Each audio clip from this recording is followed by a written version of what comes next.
Football is a game that often leaves us asking the question, what if? What if Ronaldo hadn't joined Man United in 2021? What if Zinedine Zidane hadn't been sent off in that World Cup final against Italy? What if Roberto Baggio hadn't missed his penalty in that final against Brazil? The list goes on and on and on. And one player that seems to be heading in that direction right now is Kalvin Phillips. From local hero for his childhood club to a forgotten Premier League flop. Labeled Guardiola's next midfield gem, the Yorkshire Pirlo. What on earth happened to Kalvin Phillips?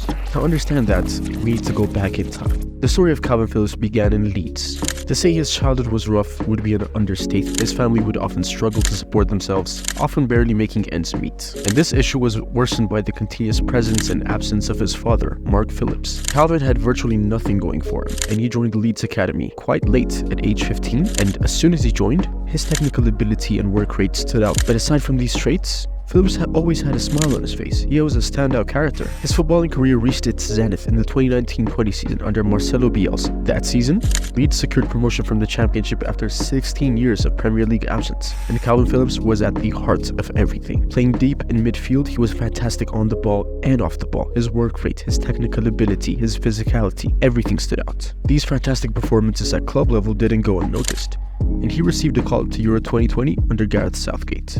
He quickly established himself alongside Declan Rice in the midfield, and he played every single game, from the first group stage game all the way to the final. So Leeds started their Premier League campaign, and in classic Leeds fashion, they started their season with a 5-1 loss at Old Trafford. Yes! Fernandes lights the touchpad. He's lining up the shot. Oh, what a hit! Greenwood gets away from Struck. Greenwood's in here. Greenwood! Fabulous! Oh, what a goal! Oh, has it crossed the line? Goal. Yes, it has! Fernandes! Oh! Wow.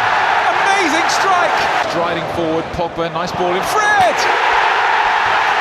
What a day this is! And things weren't all sunshine and roses after that. And it would become even worse when midway through the 2021-22 season, Kalvin Phillips picked up a bad hamstring injury that would leave him out for 4 months, which ultimately led to the sacking of Marcelo Bielsa, leaving Leeds in a tough relegation battle. But eventually, towards the end of the season, Phillips returned, and in classic local hero fashion, he saved Leeds from relegation alongside other players like Rafinha. These performances in the Championship, 2 great seasons in the Premier League, and a fantastic Euros performance caught the eye of none other than Pep Guardiola. In the summer of 2022, City completed the signing of Kalvin Phillips from Leeds, and speculation quickly took over. Will he be the backup to Rodri? Will he be a replacement for the outgoing Fernandinho? Or was Pep Guardiola planning to move away from the 4-3-3 and play more of a double-6 system, playing Kalvin Phillips and Rodri alongside each other? That would have been an amazing midfield, wouldn't it? But one thing that was not a speculation was Kalvin's recent injury record. He'd have random injuries here and there, and this was of immediate concern to Pep, who reportedly told him to stay fit in one of their very first conversations. He got injured almost immediately afterward, and when he was fit, other players were favored over him, the likes of Bernardo Silva, Rico Lewis. These players played roles that you would expect Phillips to play if he were fit. Bernardo Silva is more of an attacking midfielder, a right winger type of player, but he was playing deep in midfield. Rico Lewis is a right back by trade, but he was playing that inverted right back role. He was occupying areas that you would expect Phillips to occupy if he were fit. And of course, the nail in the coffin probably was the emergence of John Stones as a new midfielder centre-back hybrid, and this made things even worse for Phillips.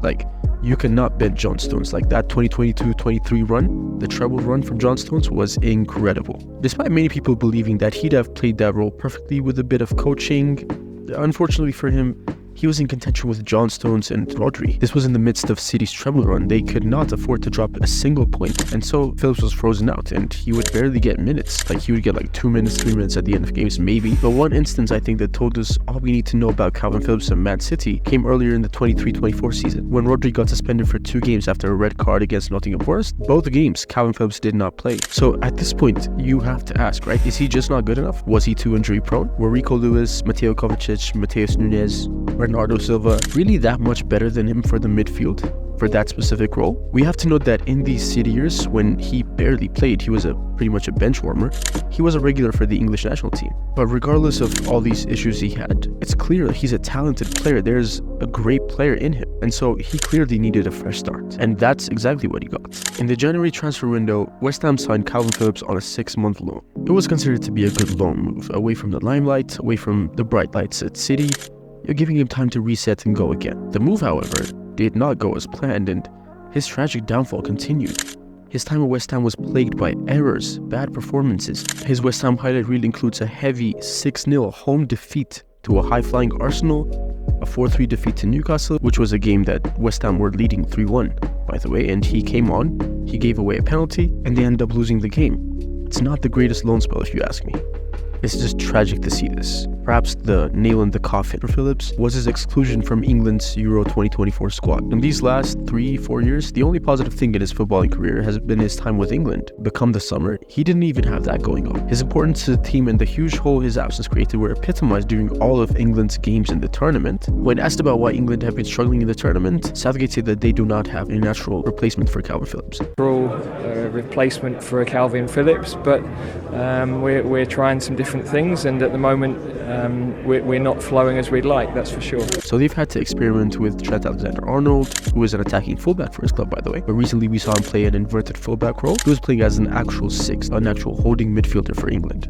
And then we saw experiments like Conor Gallagher, and perhaps the successful one was the inclusion of Kobbie Mainoo in the team. Kobbie Mainoo and Declan Rice in the deep midfield. That worked, but you could still see the absence that Kalvin Phillips has created. This we don't have a natural replacement for Kalvin Phillips claim from Southgate is bogus, to say the least, to be honest. They have Kobbie Mainoo, Adam Morton, maybe even Conor Gallagher to some extent, who can play alongside Declan Rice in the six, but you cannot replicate the partnership that Rice and Phillips have formed over the years. Kalvin Phillips came into the spotlight quick and left it quicker. These last 3-4 years of his career have been horrible, and these were supposed to be his prime years, mind you. There's no denying that he is a very, very talented player, but for countless reasons, bad decisions, his career has gone south on him. He's now 28 years old.